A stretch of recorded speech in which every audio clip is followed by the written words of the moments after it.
আসসালামু আলাইকুম guys, Parvin daily life চ্যানেলে তোমাদেরকে জানাচ্ছি স্বাগতম। তো চলে আসলাম দুপুরের রান্না বান্না নিয়ে। তো চলো কি কি রান্না করি তোমাদের সাথে শেয়ার করি।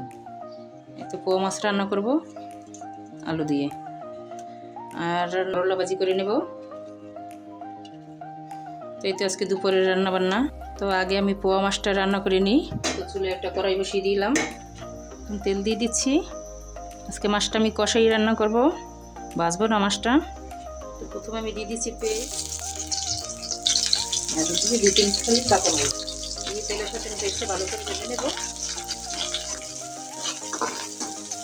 পেস্ট একটু আমি লাল লাল করে ভেজে নেব। পেস্ট একটু লাল লাল হোক। তো পেস্টটাতে আমি লাল লাল করে ভেজে নিয়েছি। দিয়ে দিচ্ছি আদা রসুন পেস্ট, দিয়ে দিচ্ছি লবণ, আর দিয়ে দিচ্ছি হলুদের গুঁড়া, দিচ্ছি মরিচের গুঁড়া। একটু মরিচটা বেশি দেবো, একটু ঝাল ঝাল করে ভুনা করবো মাছটা। আর দিয়ে দিচ্ছি ধনিয়া গুঁড়া। দিয়ে এখন মশলাটা আমি ভালো করে কষিয়ে নেব। তো এই তো মশলাটা ভালো করে কষিয়ে নিচ্ছি।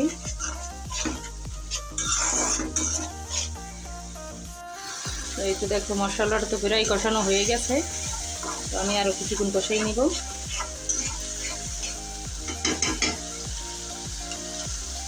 এই তো মশলাটা কষানো হয়েছে, তো আগে মাছগুলো দিয়ে আমি কষিয়ে নিব। তো এতে আমি সবগুলো মাছ দিয়ে দিয়েছি, দিয়ে এখন ভালো করে কষিয়ে নেব। তো আমার মাছগুলো তো কষানো হয়ে গেছে, এখন আমি উঠিয়ে নেব বলের ভিতরে। তো এই তো আমি সবগুলো মাছ উঠিয়ে নিয়েছি কষাইয়া। এখন আমি আলুগুলো দিয়ে কষাই নেব। এখন আমি আলুগুলো দিয়ে দিচ্ছি,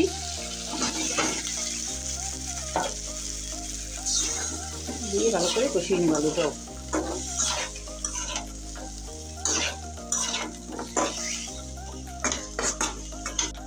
তো আলুটা এখন ভালো করে সেদ্ধ করে নেব। তো একটা ঢাকনা দিয়ে ঢেকে, তো দেখি আলুটা কষানো হয়েছে কিনা। তো তোমার আলুটা কষানো হয়ে গেছে, আলুটা একবারে সেদ্ধ হয়ে গেছে। দেখো ঝোলের জন্য পানি অ্যাড করে দিচ্ছি।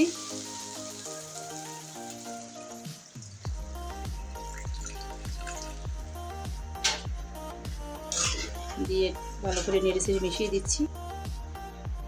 ভালো করে মিশিয়ে দিয়েছি, ঝোলটা ফুটুক, তারপরে মাছগুলো দিয়ে দেবো।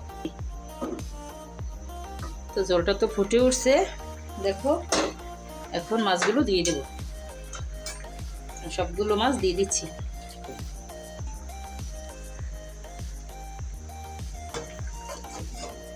এখন আর ডেকে দেবো না, হইতে থাক তরকারিটা। তো এই তোমার তরকারিটা তো প্রায় হয়ে গেছে। এখন উপরে ধনিয়া পাতা দিয়ে দেবো আমি। একটু নেড়ে ছেড়ে দিই, ধনিয়া পাতা কিছু দিয়ে দিচ্ছি। একটু বেশি করে ধনিয়া পাতা দিচ্ছি, তরকারিটা খেতে অনেক ভালো লাগবে। ধনিয়া পাতাটা দিয়ে একটু ছড়িয়ে দিই। একটা ঢাকনা দিয়ে এখন রেখে দেবো, যেন ধনিয়া পাতার সুন্দর একটা ঘ্রাণ তরকারির ভিতরে ছড়ায়। এই তোমার তরকারিটা হয়ে গেছে। তো উপর থেকে আমি একটু টালা জিরা গুঁড়ো দিয়ে দিয়েছি, এতে করে তরকারিটা খেতে অনেক ভালো লাগবে। তরকারিটা আমার হয়ে গেছে, এখন উঠিয়ে নিচ্ছি। এই দেখো মাখা মাখা ঝোল রাখছি। তো মাছের তরকারিটা তো হয়ে গেছে, উঠেই নিয়েছি। এখন করলা ভাজিটা করে নেব, তার জন্য একটা কড়াই বসিয়ে দিচ্ছি। এই কড়াইটার ভিতরে আমি বেশিরভাগ করলা ভাজি করি, কারণ করলাটা একবার দেখো কালো করে, একবার তেল তেলা। করলা ভাজি করতে অনেক ভালো হয়। একটু তেল দিয়ে দিচ্ছি করলা ভাজি করে নেওয়ার জন্য। এখন দিয়ে দেবো পেঁয়াজ আর কাঁচামরিচ কুচি। তো পেস্টটা আমি কিছুক্ষণ ভেজে নেব। তো করলা ভাজি করলে তো ওই পেস্টটা আমি তেমন একটা ভাজি না, একটু আদা কাঁচা কাঁচা থাকে। তো এই তো পেস্টে ভাজা হয়ে গেছে, আর বেশি ভাজবো না। তো এখন আমি করলাগুলো দিয়ে দেবো।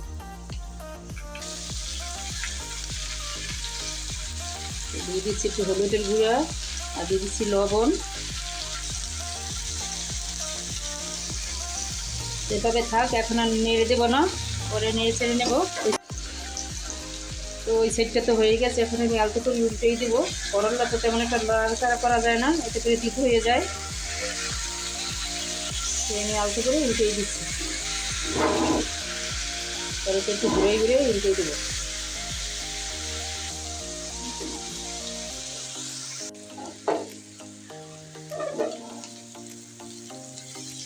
তো এই তোমার করলা ভাজিটা হয়ে গেছে প্রায়, দেখো ভাজিটা কিন্তু হয়ে গেছে প্রায়। আমি আর বেশি করলাটা সেদ্ধ করবো না, আধা কাঁচা কাঁচা করলা তো আমার কাছে খাইতে ভালো লাগে। দেখো এখন যে পর্যায়ে আছে, এখন আমি উঠিয়ে নিব। তো এখন আমি উঠিয়ে নিচ্ছি, করলা ভাজিটা হয়ে গেছে। চুলোটা আমি এখন মুছে নিচ্ছি। দেখো তেমন একটা ময়লা হয় নাই আজকে, তো আমি চুলোটা মুছে নিলাম। তো গায়ে দুপুরের রান্নাটা তো করে নিলাম। দেখো তো এই তো দেখো আমার মাছের তরকারিটা, পোয়া মাছের আলুর তরকারি, আর এই হচ্ছে আমার করলা ভাজি।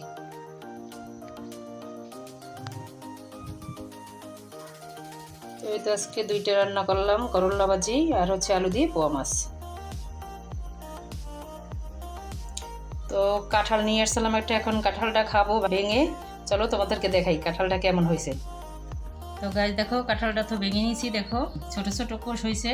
তো খেয়ে দেখি কেমন মিষ্টি কিনা বা কিরকম কাঁঠালটা খেতে।